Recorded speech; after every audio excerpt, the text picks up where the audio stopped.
Vous écoutez l'affaire Sylvie Baton, deuxième partie.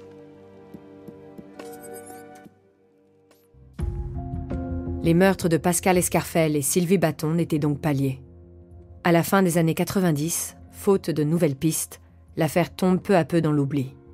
Mais le 4 mars 2003, une femme franchit les portes de la gendarmerie. Elle a des révélations à faire. 2003, une personne du cercle de Sylvie Baton et de son frère Marc intervient en allant frapper à la gendarmerie et en disant qu'elle avait des choses à dire. Et donc elle vient expliquer aux gendarmes que l'origine du meurtre et du viol de Sylvie Baton, c'est un trafic de stupes. Charles Prats, dernier juge d'instruction de l'affaire. C'est une vengeance dans le cadre d'un trafic de drogue auquel aurait participé Sylvie Baton, étudiante à Dijon à l'époque, auquel participait son frère.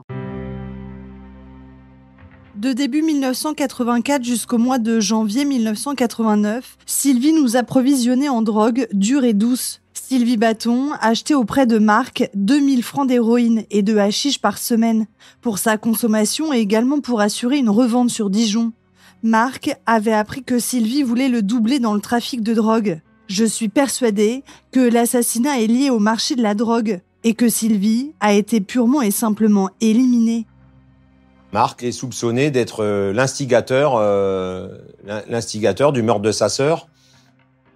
Ça fait froid dans le dos. Ça fait l'effet d'un véritable tsunami. Anne Pagès, avocate de la famille Baton. Et c'est à ce moment-là que Marc Baton passe du statut de victime à mis en cause.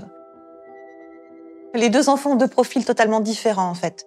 Marc Baton, eh bien, c'est un jeune homme de la campagne qui avait mieux à faire que de mettre le nez dans les livres. Marc était, comme beaucoup d'adolescents et beaucoup de jeunes hommes qui rentrent dans la vie adulte, il aimait faire la fête, il aimait les copains.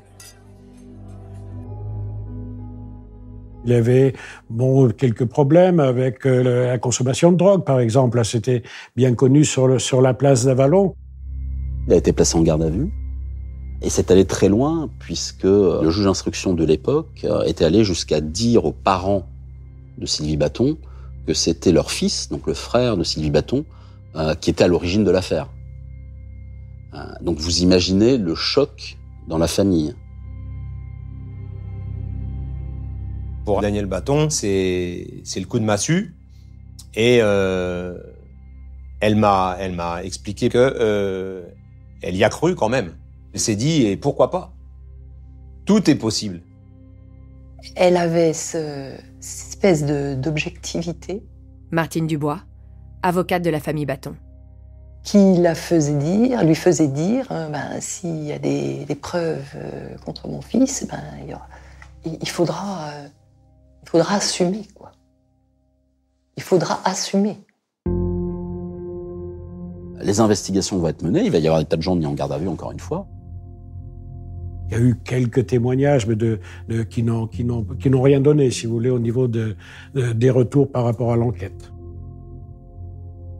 Finalement, ce témoin se rétracte et avoue qu'elle a tout inventé pour casser les pieds de sa propre famille. Voilà.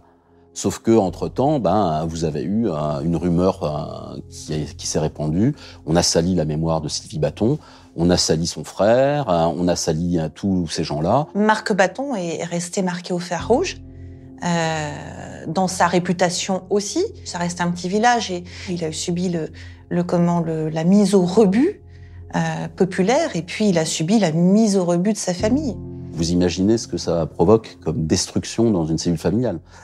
Et le plus terrible, c'est que le papa va décéder en ayant ça en tête. La relation s'était évidemment tendue. On peut se mettre aussi à la place de Marc, qui est suspecté et qui peut en vouloir à sa mère de penser que cette piste, elle n'est pas à rejeter non plus. Quand on pense avoir un auteur qui est innocentier, qui est écarté de de l'enquête. Il faut reprendre tout à zéro et il faut ouvrir des portes, il faut enfermer.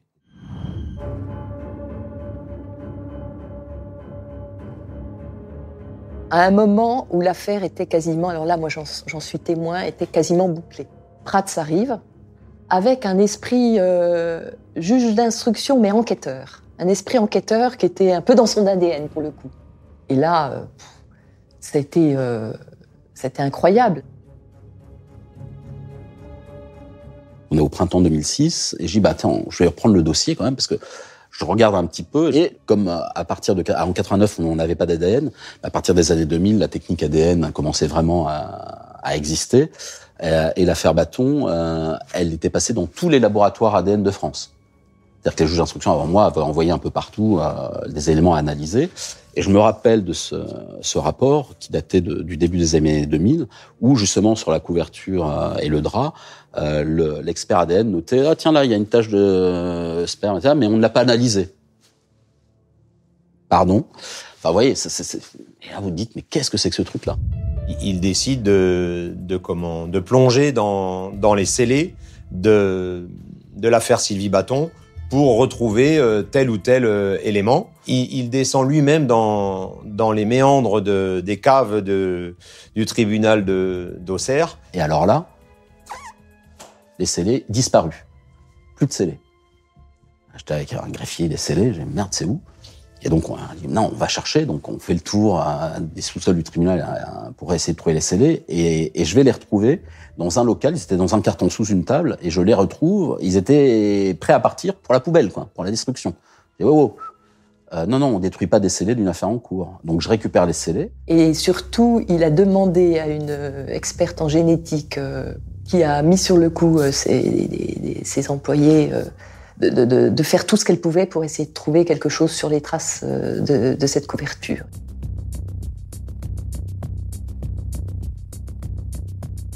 Et elle va m'appeler, on est de mémoire en juillet 2006, fin juillet 2006, elle m'appelle en me disant « Monsieur le juge, super nouvelle, on a un ADN masculin inconnu qui n'apparaît pas au dossier, qui n'est jamais apparu au dossier, dans une tache de sperme et une tache de sang mêlée de sperme. »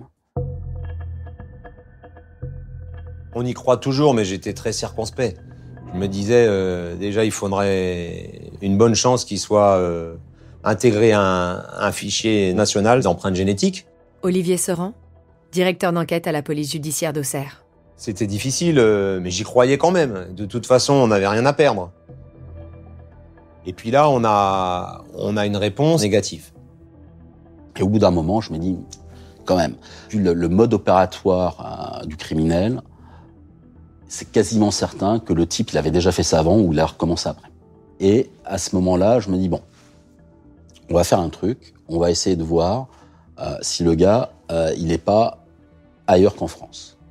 Et donc là, qu'est-ce que je fais? J'appelle Interpol.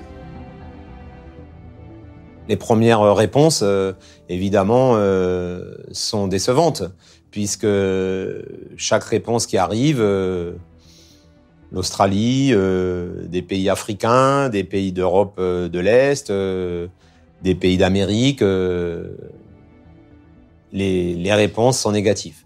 Et au mois de mars 2007, il y a Olivier Seran qui m'appelle, le capitaine, et qui me dit « Ah, monsieur le juge, putain, super nouvelle, on l'a. Oh, ouais, en Allemagne. » Eh ben, c'est Ulrich Münstermann. Donc là, c'était champagne, parce que là, on l'avait, le gars. Les policiers français vont donc se pencher sur le suspect Ulrich Münstermann et découvrir rapidement le profil d'un homme inquiétant.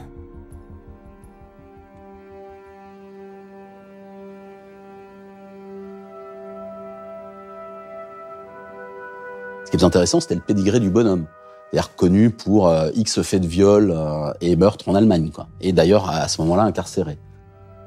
La personne incriminée est retenue dans une prison allemande. Olivier Seran, directeur d'enquête à la police judiciaire d'Auxerre. Pour purger une peine à perpétuité d'un meurtre dans des conditions proches de celles de Sylvie Baton. on se dit qu'on tient non seulement un profil génétique, mais on tient aussi un profil criminel.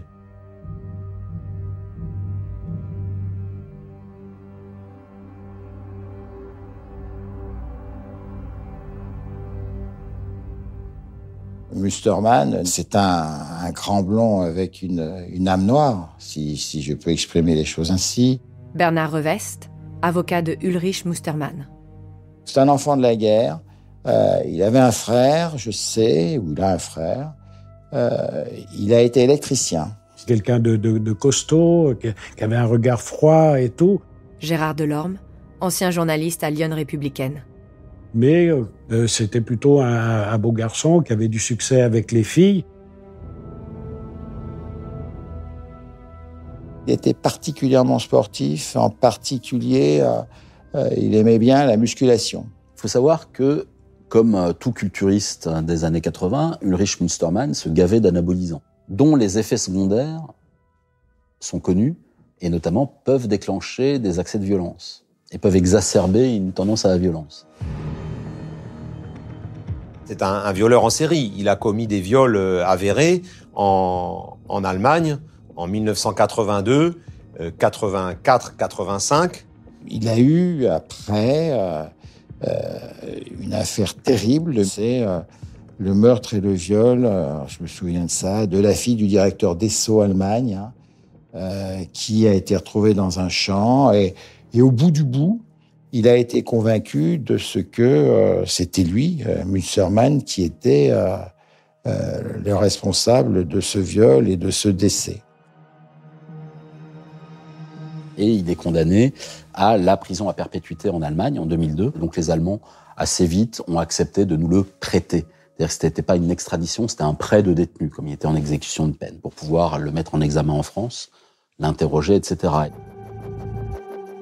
On est en 2007. Ulrich Mustermann va arriver en France. On regarde la dangerosité du personnage. Il y avait le raid qui attendait pour le prendre en charge. Donc on nous installe dans une grande salle. Il y a un ordinateur, une grande table. Et ma première impression, c'est que sa réputation d'athlète n'est pas galvaudée. Même s'il a perdu un peu de masse musculaire, il est hyper carré. Il a un regard d'acier. Il a la mâchoire serrée et je vais pas dire qu'il fait peur, mais il est très impressionnant. Ces auditions, c'était toujours pareil. C'était 9, 9, 9, rien à voir. Circuler, il y a rien à voir. Sylvie Bâton connaît pas. La France, jamais mis les pieds. Il avait rien à dire. Aucun élément. Je me suis dit, ça va pas être facile d'obtenir des aveux. Et donc, quand c'est comme ça, vous laissez les gens venir vous servir une version qui ne correspond pas aux faits, et puis après, hop, vous tirez le tapis sous les pieds, et puis vous attendez de voir ce qui se passe. Et c'est ce que j'ai fait.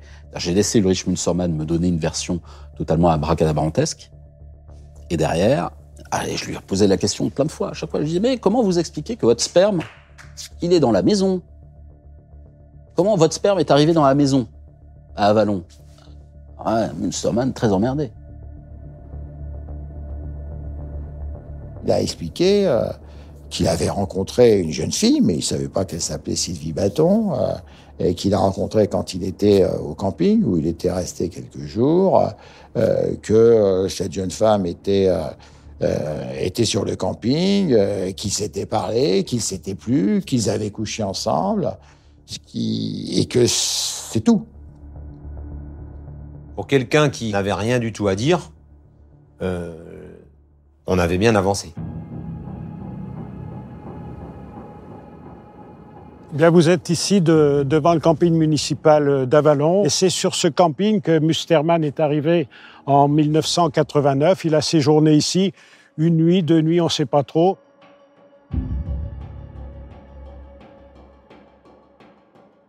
Vous avez juste à la sortie du camping un chemin et on arrive directement à cette maison de gardiennage à l'extrémité sud de la ville.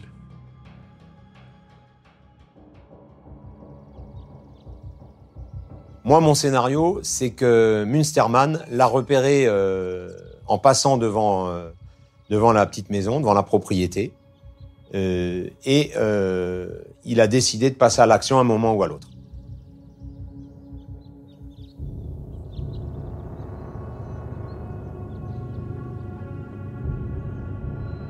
Sylvie Baton, quand elle rentrait chez elle, Anne Pagès, avocate de la famille Baton. elle ouvrait la porte, elle entrebâillait pour laisser rentrer le chat. Ensuite, elle se faisait couler un bain. Ensuite, il passe à l'action dans la maison et puis il disparaît. Quand je suis arrivée au procès, Barbara Moreau, comédienne et amie de Sylvie. je me suis dit, mais c'est vraiment ma jeunesse que je viens enterrer ici.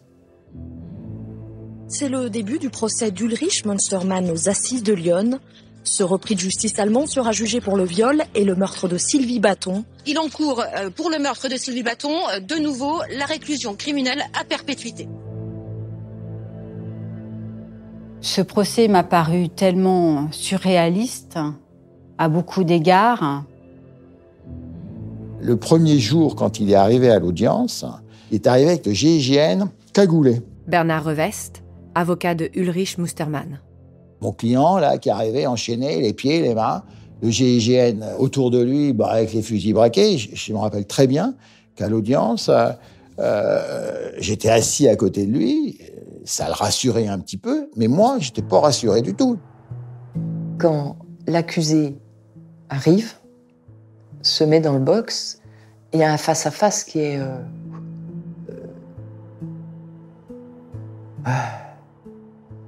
Il y a un grand silence et il y a un face-à-face qui est quasi insupportable.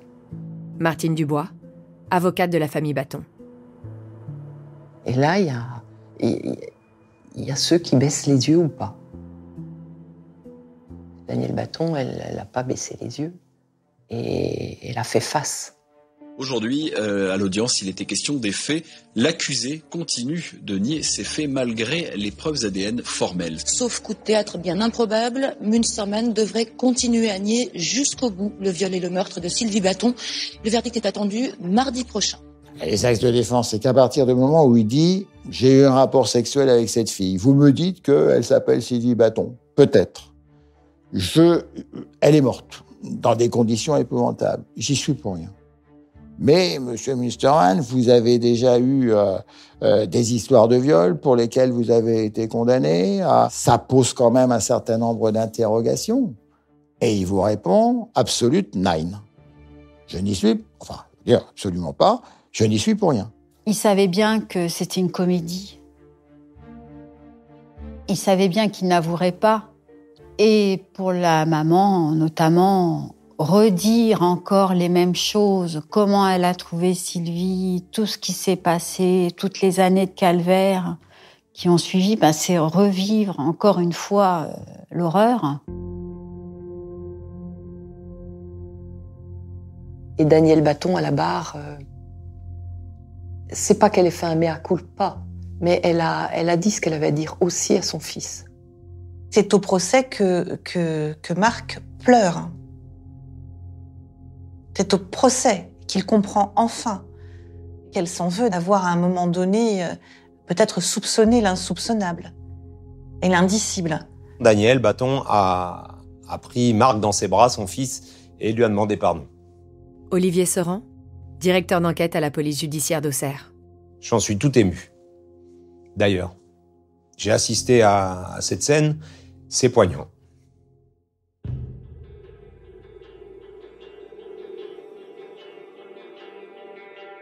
Ulrich Münstermann a été condamné en France à perpétuité avec peine de sûreté de 22 ans. Donc de toute manière, normalement, il n'est pas libérable avant 2039. Et ensuite, en appel, la peine sera confirmée.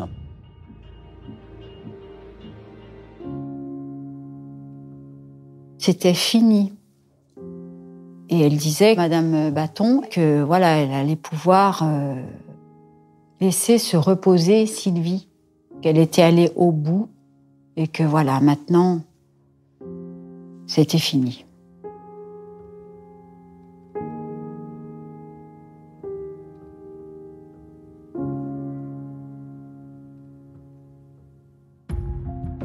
Il aura donc fallu 18 ans pour découvrir le meurtrier de Sylvie Baton. Actuellement incarcéré en Allemagne, Ulrich Mustermann purge 2 peines de prison à perpétuité. Il ne devrait jamais être libéré. Vous venez d'écouter Au bout de l'enquête. Si vous avez aimé ce podcast, vous pouvez vous abonner sur votre plateforme de podcast préférée et suivre Initial Studio sur les réseaux sociaux. Au bout de l'enquête est un podcast coproduit par Initial Studio, Enibas Productions et France Télévisions, adapté de l'émission audiovisuelle éponyme produite par Enibas Productions et France Télévisions. Cet épisode a été écrit et réalisé par Sylvie Lemettet. Vous pouvez retrouver l'émission Au bout de l'enquête sur France 2 ou en replay sur France.tv. Production exécutive du podcast, Initial Studio. Production éditoriale, Sarah Koskiewicz, Astrid Verdun, assistée de Marie Agassan.